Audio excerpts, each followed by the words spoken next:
자, 오늘 말씀은 레위기 18장입니다. 18장 1절서부터 18절까지 말씀 교독하도록 하겠습니다. 여호와께서 모세에게 말씀하여 이르시되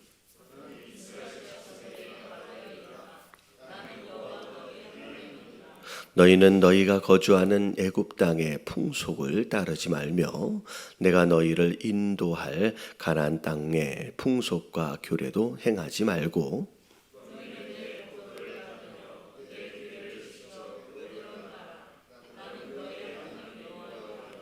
너희는 내 규례와 법도를 지키라. 사람이 이를 행하면 그로 말미암아 살리라. 나는 여호와니라.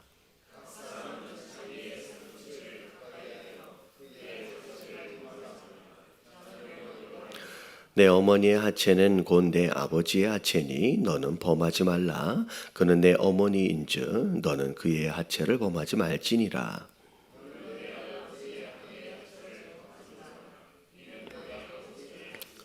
너는 내 자매 곧 내 아버지의 딸이나 내 어머니의 딸이나 집에서나 다른 곳에서 출생하였음을 막론하고 그들의 하체를 범하지 말지니라.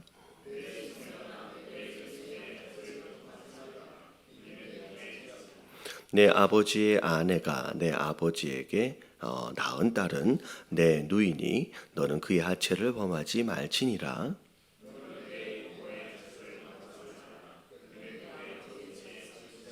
넌 내 이모의 하체를 범하지 말라. 그는 내 어머니의 살부친이라.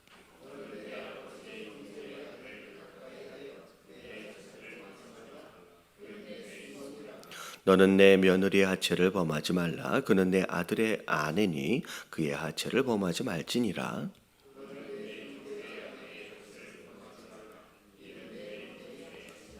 너는 여인과 그의 여인의 딸의 하체를 아울러 범하지 말며 또 그 여인의 손녀나 외손녀를 아울러 데려다가 그의 하체를 범하지 말라. 그들은 그의 살부친이 이는 악행이니라.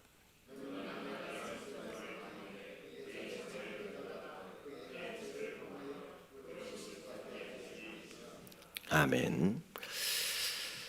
자, 하나님은 보면 스스로 내가 거룩하니 너희도 거룩하라 라고 말씀하시면서 거룩하신 하나님을 예배하고 섬기는 그의 백성 되어진 자들 또한 함께 거룩하기를 원하십니다. 그런 가운데 무엇이 거룩이냐? 거룩이라고 하는 그 단어의 기본적인 뜻은 구별되어졌다라고 하는 그런 의미를 갖죠. 세상과 같지 않다라는 거예요. 다른 모습으로 살고 다른 모습으로 행동하는 바로 그것이 어찌 보면 하나님께서 우리 삶 가운데 기대하시는 우리의 거룩한 삶의 모습이라는 거죠. 자, 그런 가운데 우리가 계속 레위기를 통하여 과연 하나님께서 우리 백성들에게 기대하고 계시는 거룩한 삶의 모습이 뭘까라고 하는 거에 대해서 이제 조목조목 하나님께서 명령하신 내용들이 쭉 나오는데 우리가 이제 어제 그제 쭉 살펴본 내용들을 보면 심지어 먹기 위하여 짐승을 잡을 때도 도살하는 장소를 구별하시고 또 먼저 하나님께 드려지는 예물과 더불어서 먹고 사는 것 그 자체가 하나님께 예배되도록 하셨다라고 말씀을 드렸습니다. 이게 어찌 보면 그 당시 우상을 숭배했던 많은 이방인들이 도살하는 그런 상황이라든지 먹는 그런 모든 상황들이 그들 스스로 또 그들의 우상을 섬기는 또 다른 절차 어떤 그런 행위들로 변질되어져 가고 있었기 때문에 그것을 따르고자 하는 그 이스라엘 백성들에게 그렇게 하지 않도록 하나님께서 금지하시는 가운데 이제 새로운 기준을 말씀을 하셨죠. 그리고 어제 말씀에서 보면 피에 대하여 말씀하시면서 먹지 말라라고 말씀하십니다. 그래서 옛날 이렇게 그 예전에 어떤 무슨 영화 같은 것을 보면, 이제 고대 영화 같은 걸 보면 뭐 이렇게 짐승을 뭐 우상에게 바치고 나서 제사장처럼 보이는 누군가가 그 짐승의 피를 뭐 또 어떻게 해요? 막 이렇게 벌컥벌컥 마시는 그런 행위들을 이제 했잖아요. 그러니까 피를 마시는 그 행위가 그저 맛있어서 먹는 그런 행위이기보다는 우상을 섬기는 어떤 그런 형태와 예식처럼 행해졌었기 때문에 의도적으로 영적인 의미를 하나님께서 말씀하시면서 그것에 대하여 하지 못하도록 이제 금지하시는 내용들이 또 어제 말씀 안에서 이제 나왔습니다. 자, 그리고 오늘 말씀에 쭉 나오는 내용을 보니까 사실은 조금 어떻게 보면 일반적으로 좀 낯부끄러울 수 있는 이제 성적인 이야기들이 나오는데, 와, 과연 이런 것들, 이런 일들도 있었나 싶을 정도의 금지하는 아주 세부적인 내용들이, 지시사항들이 좀 나오죠. 자, 먼저 6절서부터 볼게요. 6절을 보니까 기본적인 기준은 바로 이겁니다. 각 사람은 자기의 살붙이를 같이 하여 그의 하체를 범하지 말라라고 말씀하십니다. 자, 살붙이라고 표현되어지는 요 내용은 영어로 보면 이런 내용이 이제 가족이란 내용이에요. 혈육이란 내용이죠. 이제 가까운 근친, 가까운 혈육을 이제 근친이라 그러잖아요. 그래서 그것에 대한 성적 행위에 대하여 하나님께서 금지하셨습니다. 자, 어떻게 보면 고대 이때 당시만 해도 굉장히 중요한 것들 가운데 하나가 뭐냐면 다산이었어요. 다산. 다산이라고 하는 것은 아이를 많이 낳는 것. 그것이 곧 가정의 힘이고 나라의 힘이에요. 사실은 우리나라가 예전에는 어떤 형태였냐면 그런 표가 있었을 때가 있었죠. 둘만 낳아 잘 기르자라고. 왜 그런 이야기가 나왔었는지, 그때 굉장히 인구가 많았었나 봐요.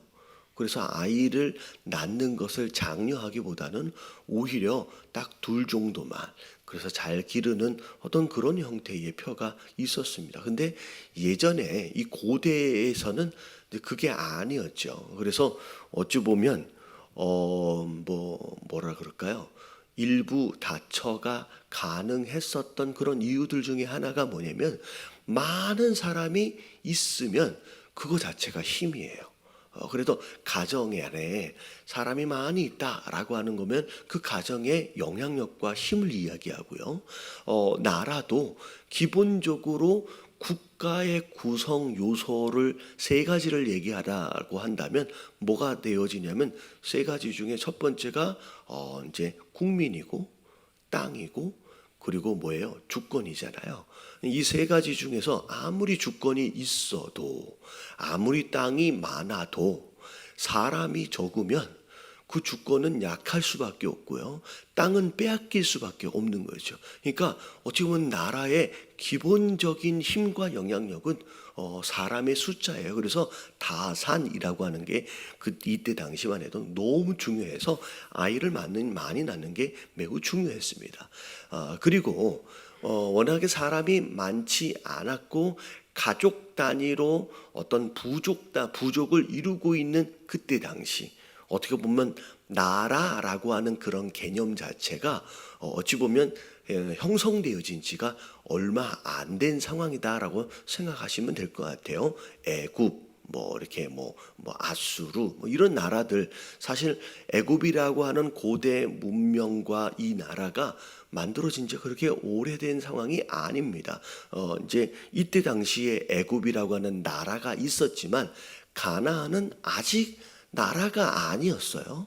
가나안은 많은 부족들이 함께 이렇게 어우러져 사는, 그래서 부족 단위에, 그래서 심지어 그때 당시를 무슨 시대라고 부르냐면 족장 시대라고 불리어질 만큼 아직 나라가 형성되어지지 않은 상황 안에서 가족 단위로 부족들을 이루고 있는 상황이기 때문에 대부분 서로 혼인을 한다라고 한다면 어디 안에서 이루어졌어요?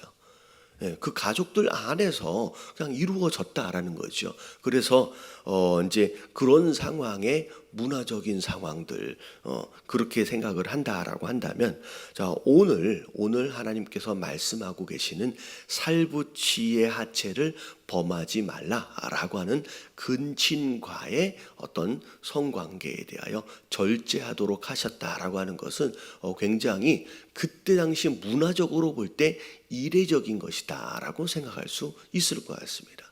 자, 물론 이제 어제 잠깐 말씀을 드렸죠. 율법을 허락하시는 부분에 있어서 두 가지 의미가 있다라고 말씀을 드렸습니다. 첫 번째는 영적인 의미. 피가 무엇에 대한 의미를 갖기 때문에 이 피는 함부로 할 수 없다라고 하는 그런 내용과 더불어서 영적인 의미를 갖기도 하지만, 또 어느 한쪽에서는 또 무슨 의미를 갖는다 그랬어요. 우리의 소위 말하는 위생 아니면 보건, 건강을 위한 어떤 그런, 그래서 피를 그냥 날걸로 마셨을 때에 건강에 위험하겠죠.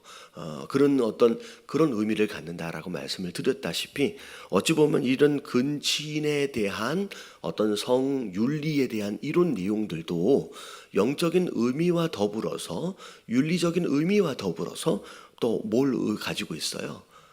이게 이제 근친에 대한 성행위가, 성관계가 우리의 건강상 굉장히 안 좋은 영향을 미친다 그랬어요. 그래서 어떻게 보면 그 일본 같은 경우에 이제 왕족들 같은 경우들이 있잖아요. 왕족들 같은 경우는 어떻게 해요? 서로 혈통이 섞이지 않도록 하기 위해서 근친하는 그 근친 결혼을 아직도 하고 있는 것처럼 얘기를 제가 들었습니다. 근데 그러다 보니까 어떤 형태들이 나와요. 그 안에서 잘못된 아이들이 막 발생을 한다는 거죠. 왜 그런 현상이 일어나느냐? 우리가 그 예전에 과학 시간에 배웠잖아요. 우성과 열성과 이런 것들이 이렇게 있는데, 그게 근친끼리 교합을 하게 되면 무슨 일이 벌어지냐면, 우리 안에 열성이라 그럴까요? 연약한 어떤 그런 잘못된 것들이 서로 교합하는 것으로 말미암아 더 안 좋은 형태로 간다는 거죠. 그래서 어떤 집안이 집안 내력을 보니까 이 집안은 심장병이 있는 집안이에요. 심장이 약한 집안이에요. 근데 이 집안끼리 계속 결혼을 하면 이 사람의 심장이 약한 그 열성이 어떻게 돼요? 더 강해져 가지고 이 집안은 그냥 맨날 심장병으로 죽는 상황이 벌어지는 거죠. 그래서 오히려 먼 어떤 그런 이제 거리가 먼, 그래서 이제 심장이 약한 집안은 심장이 강한 집안하고 결혼을 하면서 서로 보완하고 서로 약한 부분들을 도와줄 수 있는 그런 형태가 되어질 때 더 건강한 아이가 나온다라고 하는 거, 그런 내용일 수도 있을 것 같아요. 그래서 이때 당시에는 없는 개념이었어요. 무슨 얘기인지 아시겠죠?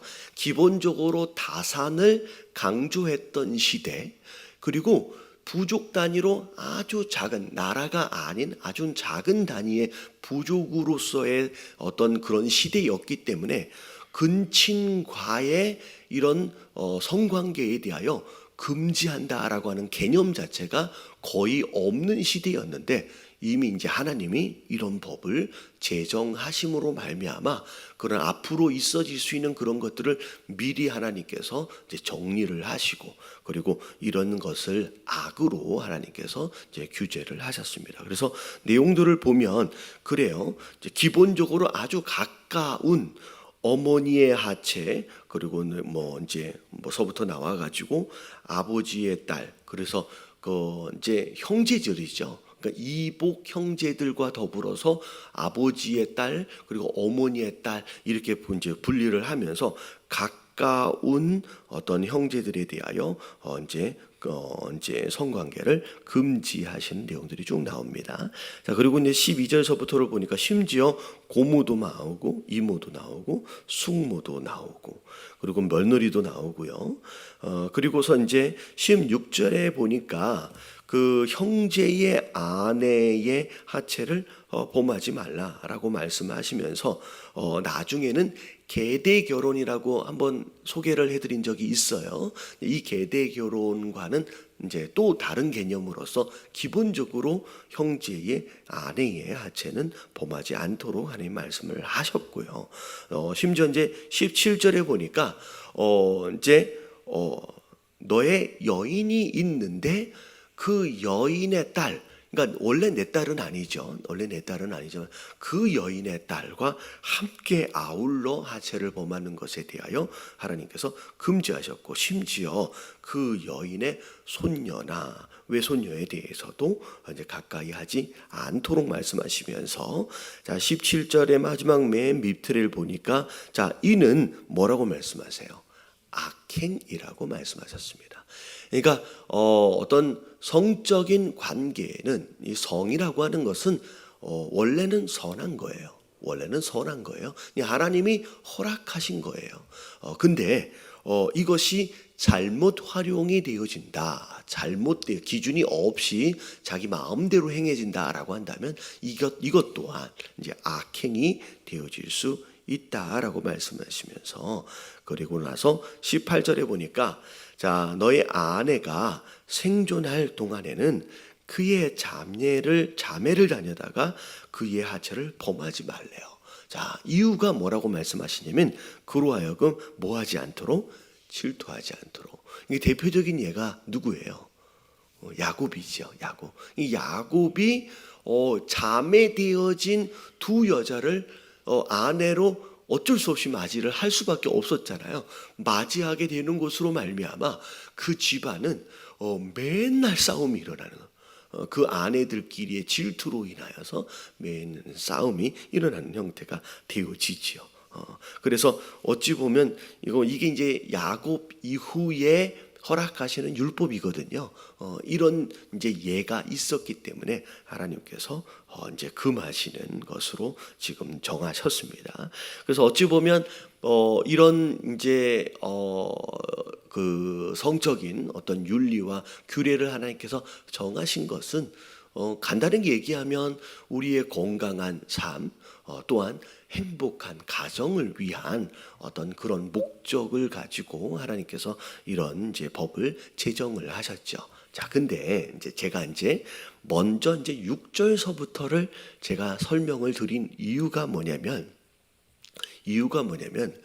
하나님께서 율법을 그들의 백성들에게 허락하신 여러 가지 이유와 목적에 대해서 계속 지금 설명을 드리잖아요.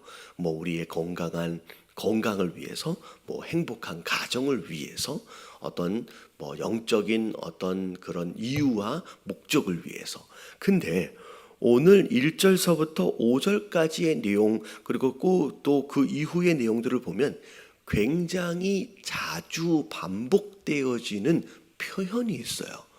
이 오늘 말씀 유난히도 왜 이 말씀을 계속 반복하실까라고 눈에 띄어질 만한 표현이 있습니다. 자, 1절서부터를 보면, 자 여호와께서 모세에게 말씀하여 이르시되 너는 이스라엘 자손에게 말하여 이르라. 자, 뭐라고 말씀하세요? 나는 여호와 너희의 하나님이라. 그리고 말씀하시면서, 자 너희는 너희가 거주하던 애굽 땅의 풍속을 따르지 말고 내가 너를 인도할 가나안 땅의 풍속과 규례를 따르지 말라.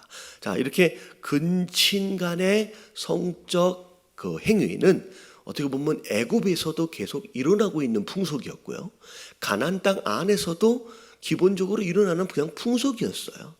그들이 언제나 그렇게 해왔던 모습이었고, 원래 너희가 경험하고 있었던 그런 문화고 풍속이었지만 하나님이 따르지 말라라고 이제 말씀하시는 거예요. 이제 그게 옳지 않다라는 거죠. 다 그렇게 하고 살더라도 그러면 따르지 말래요. 그러면서 너희가 따라야 할 규범들은 이거라는 거예요. 이 다른 나라가 아니라, 자 4절에 보니까 너희는 내 법도를 따르라. 누구의 법도예요? 지금 말씀하고 계시는 그 하나님의 법도예요. 그리고 내 규례를 지켜 그대로 행하라 라고 말씀하시면서 다시 뭐라고 말씀하세요? 나는 너희의 하나님 여호와니라. 자, 그리고 5절에 보니까 너희는 내 규례와 법도를 지켜라. 사람이 이를 행하면 그로 말미암아 살리라 라고 말씀하시면서 다시 돌아오 뭐라고 말씀하세요? 나는 여호와니라. 6절의 뒤에 또 뭐라고 말씀하세요? 나는 여호와니라 라고 말씀하세요. 자, 이 표현이 계속 강조가 되어져 있는데 여러분들 한국말로는 나는 여호와니라, 나는 하나님이라 라고 말씀하시는데 생명의 삶을 가지고 계신 분 아니면 영어와 한국말이 같이 가지고 계신 분들을 보면 여기에 나는 여호와다, 나는 하나님이다 라고 말씀하시는 그 대목을 영어로는 뭐라고 나와 있는지 혹시 아세요? 우리 주일날 우리 함께 나눴던 것처럼 LORD가 다 대문자로 되어져 있는 로드로 나와 있어요. 로드라고 나와 있어요. 여러분, 이 로드라고 나와 있는 요 단어의 원래 뜻이 뭐예요? 주님이라는 뜻이에요. 주님, 주인이라고 하는 뜻이에요. 자, 하나님이 말씀을 주셨어요. 명령을 주셨어요. 주시는 가운데 자, 이런저런 이유가 있어요. 오늘 맨 마지막에 보니까 질투하는 상황이 유발되기 때문에 너는 하지 말라는 거예요. 이게 건강상에 안 좋기 때문에 하지 말라는 거예요. 영적으로 이런저런 의미가 있기 때문에 하지 말라는 거예요. 근데 오늘 말씀에 보니까 너희가 내가 준 법도와 율례를 행해야 하는 이유는 뭐냐면 내가 너의 뭐기 때문에? 영어식으로 보면 내가 너의 주인이기 때문이라는 거예요. 주인이기 때문이라는 거예요. 이게 굉장히 중요한 의미입니다. 자, 이런 이유 때문에 이것에 순종해야 되겠구나. 저런 이유기 때문에 이것에 순종해야 되겠구나 라고 어찌 보면 순종에 합당한 이유, 순종에 합당한 이해 이런 게 있을 수 있어요. 하나님 말씀하실 때 너 이거 해야지. 그렇죠. 이게 내 가정을 위해서 도움이 되죠. 이게 내 건강을 위해서 당연한 거죠. 유익하니까. 근데 때로는 하나님 명령하시는데 이게 내가 건강상에 좋은 것도 아닌 것 같고 내게 유리한 것도 아닌 것 같고 왜 이걸 왜 하라 그러는지 이해가 안 될 때가 있어요, 없어요? 뭐 다 되시나 봐요. 안 될 때가 많아요.